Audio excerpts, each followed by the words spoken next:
Okay, sumapit naman po ang oras ng ating pong pag-aaral, ng ating pong leksyon sa araw ng Sabat na ito. Ay muli po kami ay bumabati sa inyo ng isang magandang araw po ng Sabat sa ating pong mga masugid na taga-pakinig sa ating pong dito po sa impilan sa Gospel Radio. At ang Panginoon po nawa ang siyang magbasbas sa bawat isa sa atin, at ang pag-iingat ng Panginoon ang siyang ating maranasan sa araw ng Sabat na ito.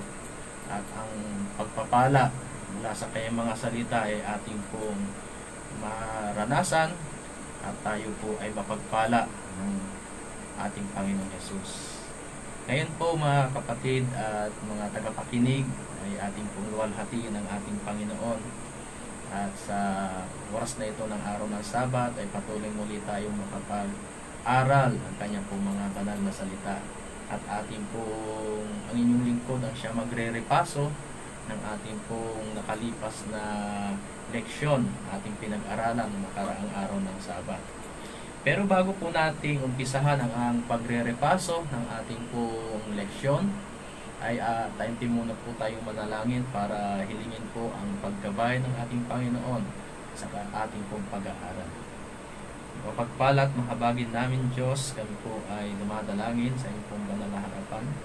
Inyong pong basbasan ang mga salita na aming pong pag-aaralan sa buhay at karanasan ng inyong bayang Israel. Dalangin po namin ay kami rin po ay makahanap ng mga sariling leksyon na ito ang magbibigay sa amin ng tibay at takas habang kami naglalakbay sa lupang ito.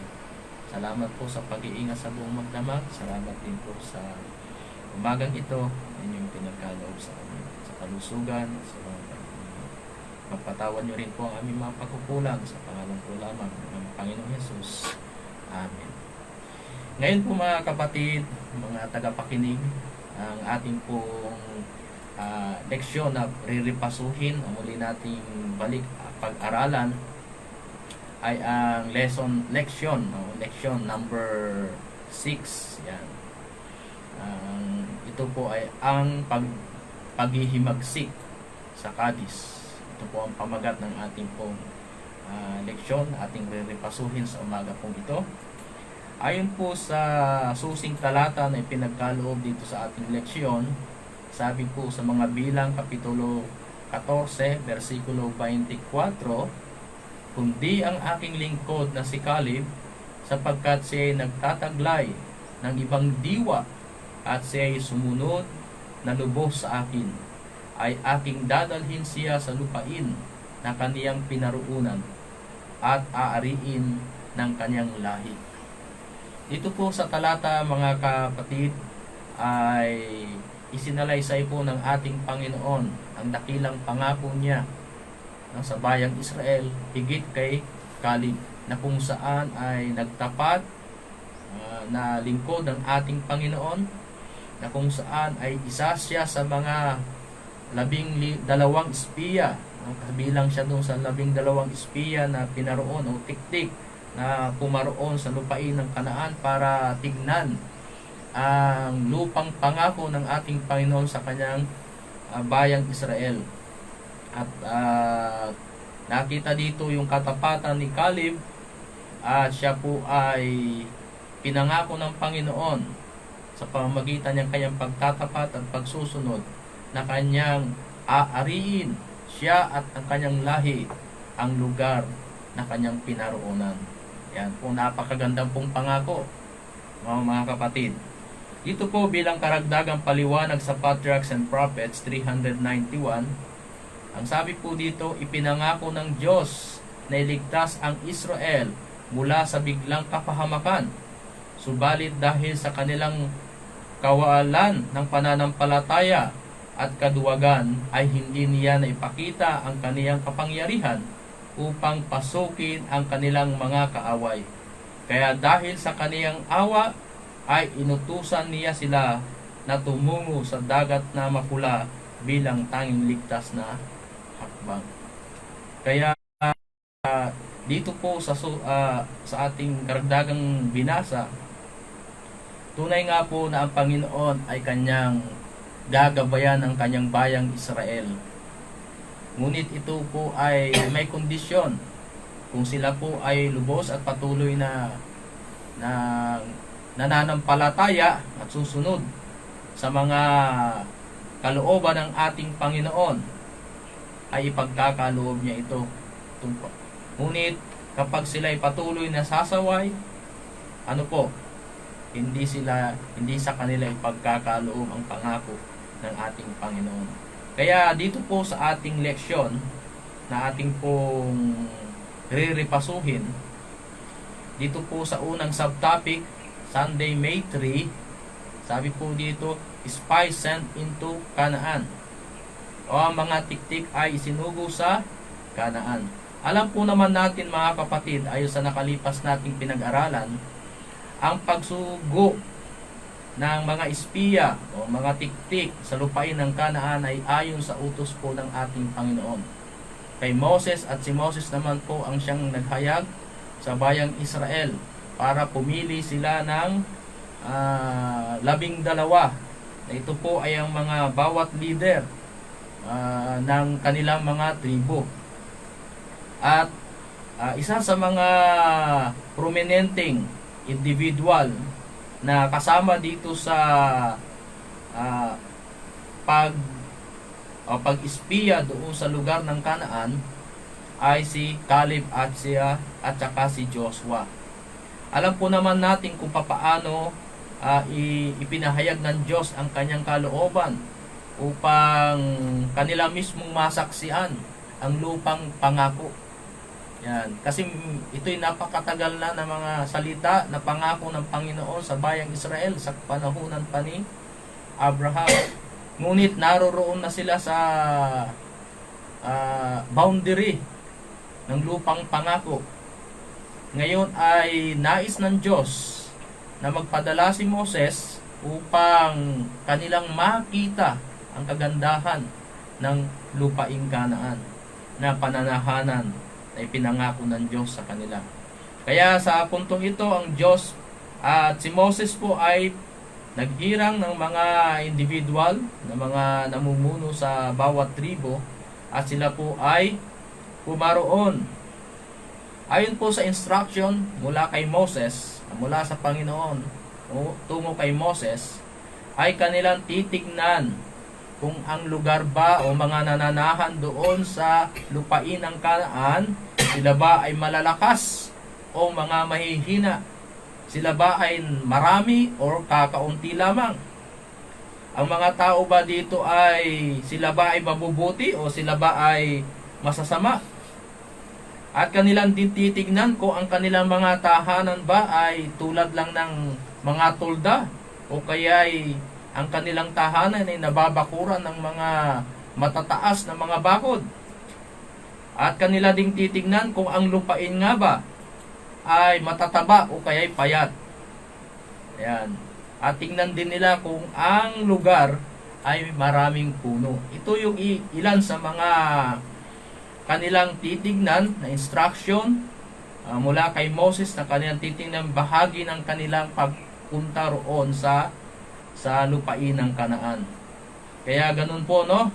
At ano po, kasi sabi po dito sa ating katanungan, what was shown by the fact that the people were eager to send spies to survey the land?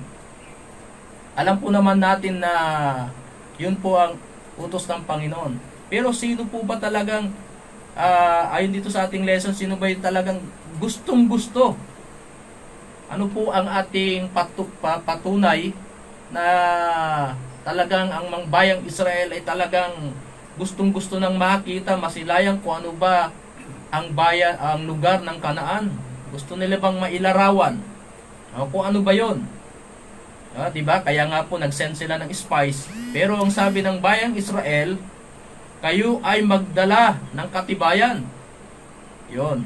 Ano po yung katibayan na hinihiling? Kasi although makita lang na kumbaga gusto nilang magkaroon at makita ng magdala sila ng katibayan kung ang lugar ng Kanaan nga ay talagang napakaganda, lalo na fertile ang kanilang lupain. No? Kaya yun po, no, mga tagapakinig, na kung saan iyon ang isang katibayan na ang bayang Israel mismo, ang mga tao ang siyang nagnanais na talagang mag-ano sila, makita at masilayan nila sa pamamagitan na magdala sila ng katibayan kung papaano o gaano kaganda ang lupain ng Kanaan. At kaya nga po, si Moses ay nagpadala, no? Nagpadala ayon sa pagkautos ng Diyos sa kanya. Kaya yon, pumaroon ang 12 spy at sila po ay naglakbay ng 40 araw, no? Mula sa lupain ng Cadiz patungo po sa lupain ng Kanaan. At sa kanilang pag titingin sa iba-iba pang lugar doon sa lupain ng Kanaan. Ngayon, pagkalipas po ng 40 araw, bumalik na po ang mga espiya. Nung ito ay nalaman ng mga ng bayang Israel, sila ay nagalak at natuwa. At naririto na, no? Kanina lang maririnig, masasaksiyan kung gaano ba kaganda ang lupain ng Kanaan ayon sa ipinangako, no, ng ating Panginoon. Ngayon, magkakaroon na sila na ngayon ng idea kung paano ilarawan nila yung lugar. Yan. Kaya ngayon po ay nag-ulat ang mga 10 espiya o nag-ulat ang mga espiya, no, o mga tiktik sa bayang Israel. Yan. At sila po ay sinalubong ng buong bayan ng Israel para mapakinggan ang kanilang ulat kung gaano ba kaganda itong lupain ng Kanaan.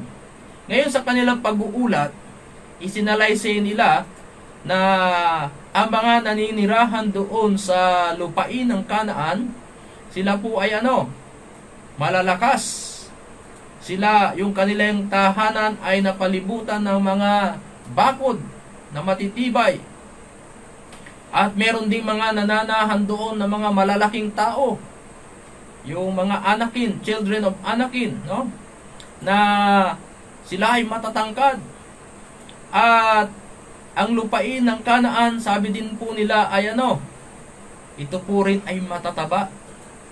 Yun nga lang po mga kapatid, kung bakit nagkaroon ng hindi maganda, okay, totoo naman po yung inulat. Ngunit ito ay nagbigay ng hindi mabuti epekto doon sa mga Israelita. Yan. Kasi lalo na nung inilarawan nga nila na nakakita nga sila ng mga giants doon. Biro nyo po kung paano nila isinalaysay o paano sila nag-report. Kung ikukumpara yung giant na nakita nila sa tao ng Israel, sila ay parang mga tipaklong kalaki. Gaano po ba natin ilalarawan? Meron bang 6-footer na tipaklong? Wala naman po, napakaliit ng tipaklong po. Ganun po nila inilarawan. No?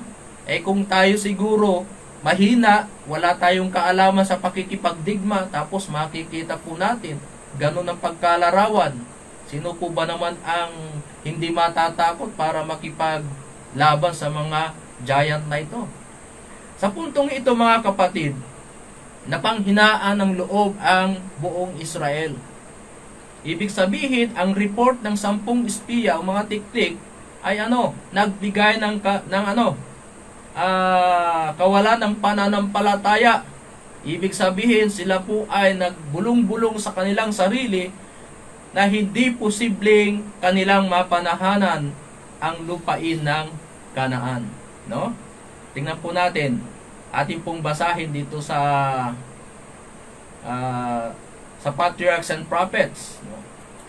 Sabi po dito, ang 10 tiktik ay nagpasyang pahinain ang lahat ng pagsisikap na sakupin ang Kanaan.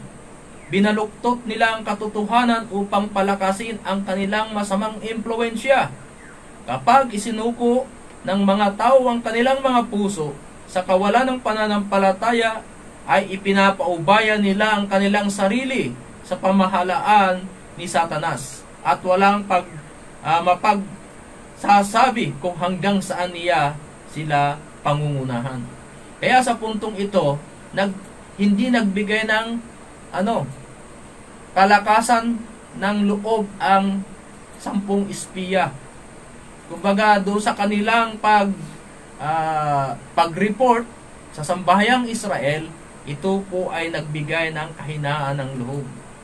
Kaya ang pag-asa at lakas ng loob na nagbigay ng pagkakataon upang manglupaypay sa takot habang sinasabi ng mga diktik ang mga saloobin ng kanilang mga pusong walang pananampalataya, na puspos ng ihina ng loob na inudyok ni Satanas.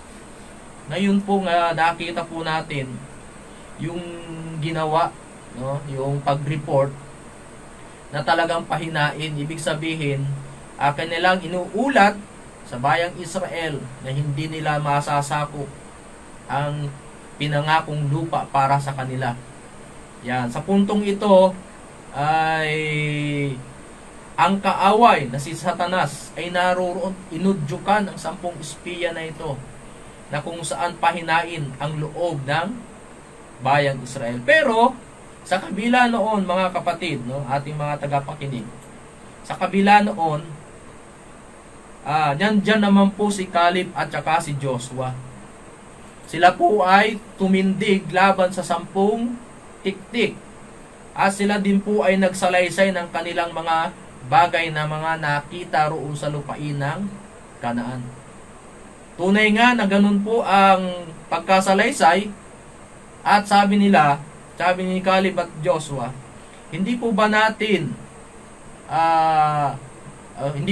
dapat i-exercise ang pananampalataya na kung saan meron tayong Diyos na maggagabay at tutulong sa atin para mapaalis ang mga taong itong naninira sa Kanaan? Kumbaga sila po ay namagitan. Kasi nung nagulat ang 10 espiya at yung 2 espiya, si Caleb at si Joshua, nagkaroon ng kalituhan ngayon kung saang panig ang kanilang paniniwalaan. Pero dahil sa unang report ng 10 espiya ay doon na ipatatag yung kawalan ng pananampalataya, at ito rin sinamantala na ni Satanas ayon po sa ating leksyon, at kayang ginatungan yung kanilang kawalan ng pananampalataya at sila naniwala doon sa 10 espiya, at hindi po pinaniwalaan si Caleb. Kumbaga 10 laban sa 2, mas pumanig ang majority sa 10.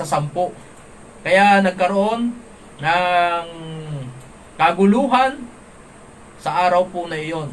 Ngunit nakita po natin, meron din pong mga individual na sinasabi natin na ginamit ng Diyos para mamagitan. Nandyan po si Aaron at saka si Moses. Doon na po tayo sa pangatlong topic subtopic, na kung saan the people murmured. Ang mga tao ay nagbulong-bulong. Yan. Kaya sa pagkakataon na yon, na yung 10 espiya ay sila ay nagpakita ng karuwagan. Pagkaruwagan. Na ito rin ang tinanggap ng karamihan sa mga Israelita. Ngayon, sa pagbulong-bulong, nandyan si Moses at si Aaron, na kung saan ang mga Israelita na nagbulong-bulong ay merong mga bato, kumuha sila ng bato, hinawakan sa kanilang kamay, at sila ay handang batuhin ang lingkod ng ating Panginoon.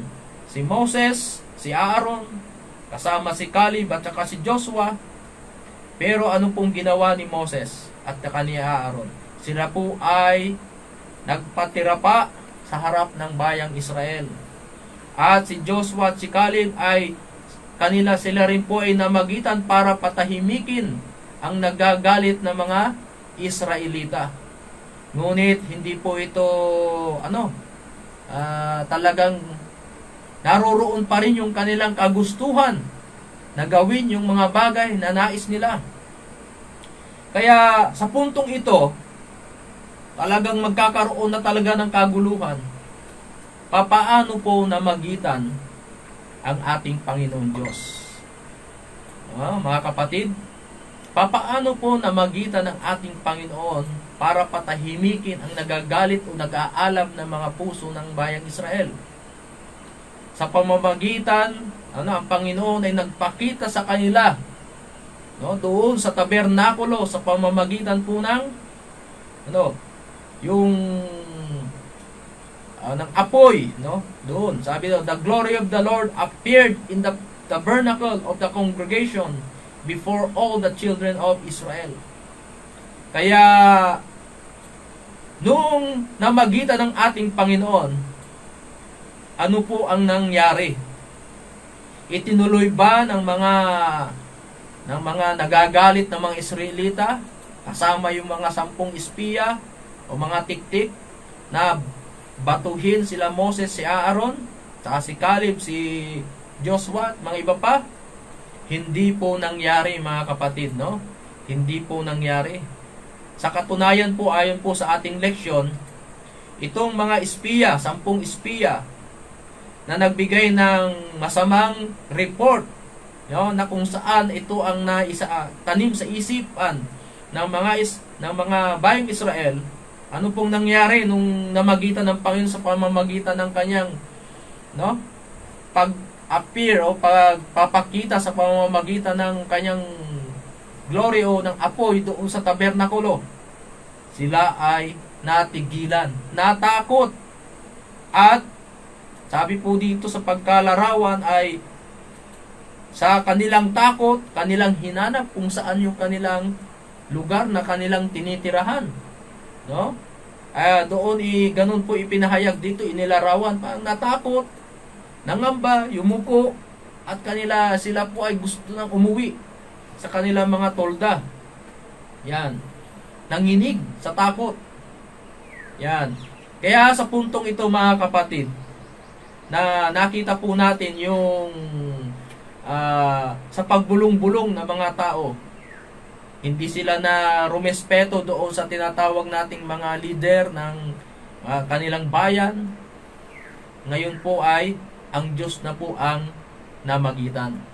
Kaya sa pamamagitan ng ating Panginoon, narinig ng Diyos yung kanilang pagbulong-bulong. Ayon po sa subtopic number 4, ang mga mapagbulong-bulong ay pinarusahan. Hindi po ito pinalagpas ng ating Panginoon. Bakit po? Alam po naman natin, ang Diyos hindi po nagbibigay ng kaparusahan without the warning. At alam po naman natin, ang bayang Israel talagang nakaalam na kung gaano kabuti, gaano makapangyarihan ang Diyos na kanilang pinaglilingkuran. Sa kabila ng mga mirakulo, sa kabila ng paggabay ng Panginoon na ipinakita niya sa bayang Israel, yung kapangyarihan ng kanilang Diyos na pinaglilingkuran, ay sa puntong ito ay nagkaroon sila ng pagbulong-bulong. Yan. At sabi po dito sa ating leksyon, yung mga nakakita ng mga mirakulo sa kapangyarihan ng Panginoon, na kung saan sila mismo ay nakasaksi ng dakilang patnubay ng Panginoon, kung paano sila ginabayan mula sa Egypto hanggang sa dakong yaon. Kasi marami ng mga kaganapan na nangyari na hinayag ng Diyos kung gaano nga makapangyarihan at gaano ba nakapakalakas ng kanilang Diyos na pinaglilingkuran. Ngayon, ibig sabihin, hindi sila, kumbaga, alam nila yon.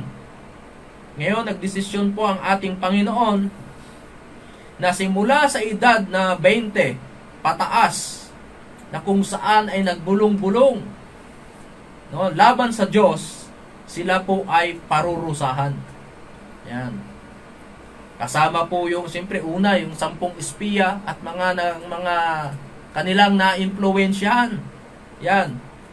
Dito po ay sila po ay pinarusahan. Sabi po dito, Kaya yung mga nagbulong-bulong talagang hindi pinatawad, no, ng ating Panginoon. Kasi they already knew, no, kung gaano makapangyarihan ang kanilang Diyos na pinaglilingkuran.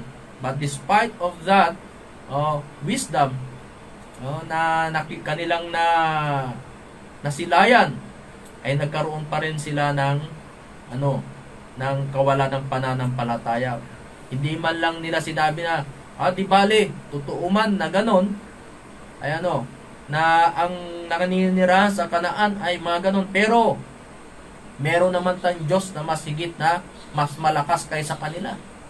Ganun sana ang kanilang inireport. Katulad ng inireport ni Joshua at ni Caleb. Pero hindi. Nagkaroon sila ng kahinaan dahil sa kawalan din ng kanilang pananampalataya sa ating Panginoon. Kaya sa puntong ito ay ano pong nangyari?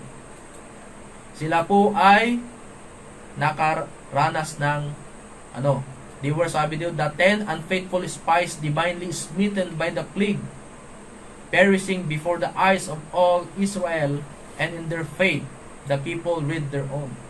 Kaya nga po doon sa personal review question, may tanong po dito na pinag-iisipan ko kung ano bang tamang sagot. Would you like God to take you at your word when you speak in a haste? Siguro dalawa pong maaring maisasagot ko sa inyo mga kapatid. Kung maaring sa ikabubuti, halimbawa sa ikabubuti ko, sasagutin kong oo. Pero kung ikasasama ay hindi, sasagot ako ng hindi. Kung sa aking pagsasalita ay sabihin ko ay sana dalhin ako ng Panginoon na sa langit, sa pagsasalita ko ngayon ay ibibigay ng Diyos kaagad yung kahilingan ko, gusto ko, siyempre sasagot akong oo. Pero sa nangyari kasi sa Israel, sa kanilang galit, ay sila'y nakapagsalita na kami ba ay dinala ng Panginoon dito sa lupang ito, o sa lupaing ito para patayin sa kalagitnaan ng ilang? Ano pong nangyayari? Ano pong tugon ng Panginoon? Ipinagkaloob nga kaagad ng Panginoon yung kanilang kagustuhan. Kaya simula doon sa edad na 20 pataas na nagbulong-bulong sa Diyos, kanilang natanggap ang kaparusahan. Kaya dalawa po, kung ikabubuti, bakit sabihin natin oo, pero kung isasama ay hindi. Pero kung iugnay natin sa karanasan ng Israel, sa kanilang galit, nag-aalab na galit, sila ay nakabanggit ng mga salitang ito at tinugunan agad ito ng ating Panginoon. And then after that, ano po yung presumption na ginawa muli ng mga ibang mga bulong-bulungan. Sabi nila, tara umakyat tayo sa bundok at ating digmain ang mga naninirahin sa lupain ng Kanaan. Ayon po sa payo ni Moses, huwag niyong gawin dahil ang Panginoon ay hindi niya babasbasan ng Panginoong Pagroon. Sa kabila ng payo ng lingkod ng Diyos na si Moses, pumaroon pa rin sila. Ano po nangyari? Sabi nila, di bali, nariyan naman ang kabanantipan, hindi naman umaalis. Kaya sila pa rin pumaroon. Ano pong nangyari? Sila po ba'y nagtagumpay o hindi? Hindi po mga kapatid. Ito yung presumptuous na desisyon ng mga ilan na nabulong-bulong. Hindi po nila hindi po sila pinatnubayan po ng ating Panginoon sa kanilang ginawa. Ngayon sa kanilang pagtatangis, dito po sa ating ikahuling subtopic dito sa ating leksyon, falling short of godly sorrow, ang hindi pag-abot sa makadiyos na kalungkutan. Ngayon, itong uri po ng kalungkutan o repentance ng bayang Israel na mga kung saan ay sa Panginoon, nagkasala sa panginingin at sa ng Panginoon. Anong uri po ito ng repentance? Sabi po nga dito sa ating leksyon ay ganito pagkasalaysay mga tagapakinig. Yung kanilang paghingi, sabi po dito ay tunay. No? Naging tunay nung nakita nila yung magiging bunga noong kasalanan. Pero sa kabila noon, ano po, ito ay naibsan. Ibig sabihin, hindi po yun ang tunay na pagsisisi. Yung sinasabi po dito sa talata na, for godly sorrow worketh repentance to salvation, not to be repented of, but the sorrow of the world worketh death.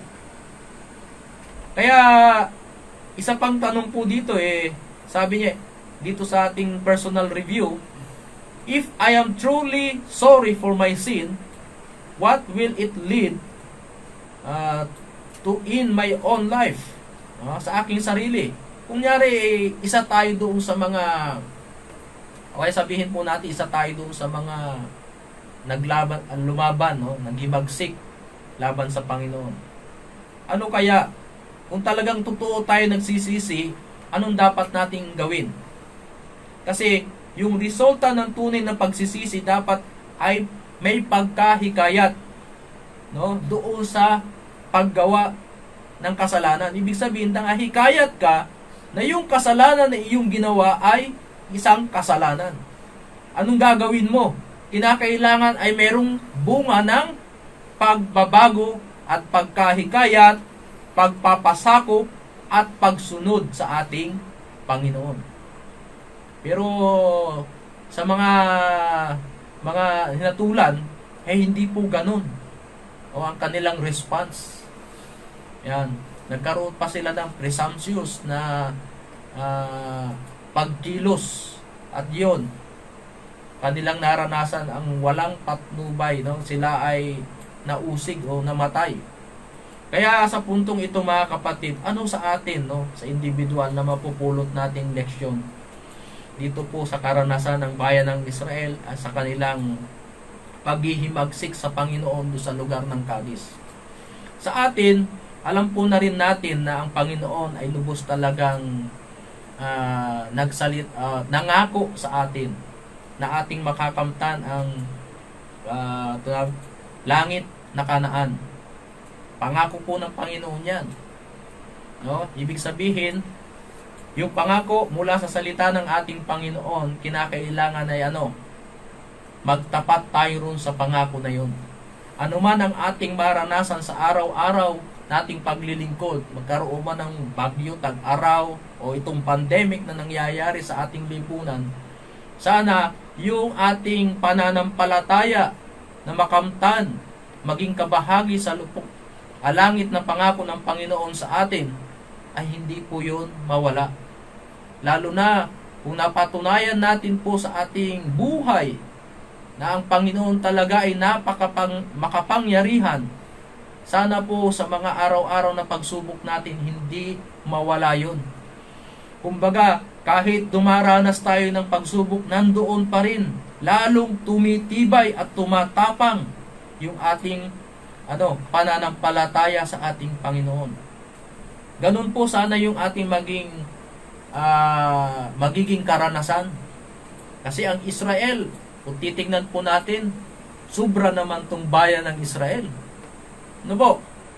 Kasi talagang by their naked eye, nakita nila yung dakilang kapangyarihan ng ating Panginoon kung papaano sila ginabayan. Yung paghati pala nung dagat. Isang bagay na yun na masasabi nating makapangyarihan ng Diyos na ating pinaglilingkuran.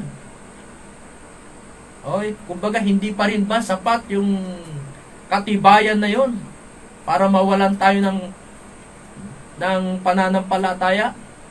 Sa atin din po, mga masugid naming tagapakinig sa himpilang ito, hindi man po natin nasilayan ang mga bagay na ito, ngunit itinala sa Biblia ang mga karanasang ito ng bayang Israel. Sana po ay magkaroon tayo ng pananampalataya katulad ni Caleb at ni Joshua. Anuman ang ating maranasan, ay tayo po ay maging matibay sa ating pananampalataya. Mahirap man yung daan patungo doon sa langit na bayan. Pero kung tayo ay maninindigan, magpapatibay sa ating pananampalataya, no? Yun pong mga bagay na yan ay ang Diyos ang magbibigay sa atin ng patnubay, gabay, upang tayo ay lumakad ng mayroong kapayapaan sa bawat pagsubok nating nararanasan. Sana po mga tagapakinig, ito po ang ating magiging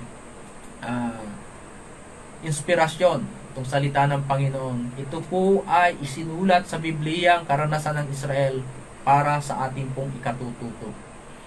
Ang kawalang pananampalataya ng Israel, no, hindi po sana nating maging karanasan. Upang sa ganon, ang ipinangako ng Diyos na langit na bayan ay ating mong matanggap, maranasan, at sama-sama tayong makapagnahan doon na ipinangako ng ating Panginoon. Sana po ito po ang ating magiging karanasan at inspirasyon, at purihin po tayo ng ating Panginoon sa dakilang leksyon na ating pong nirepaso sa umagang ito. God bless po, at muli po ay happy Sabbath. Huwag po kayong mapuputol dahil sa pansamantala po, dahil ipagpapatuloy po ni Brother Samuel ang ating pong pag-aaral sa ating pong present lesson.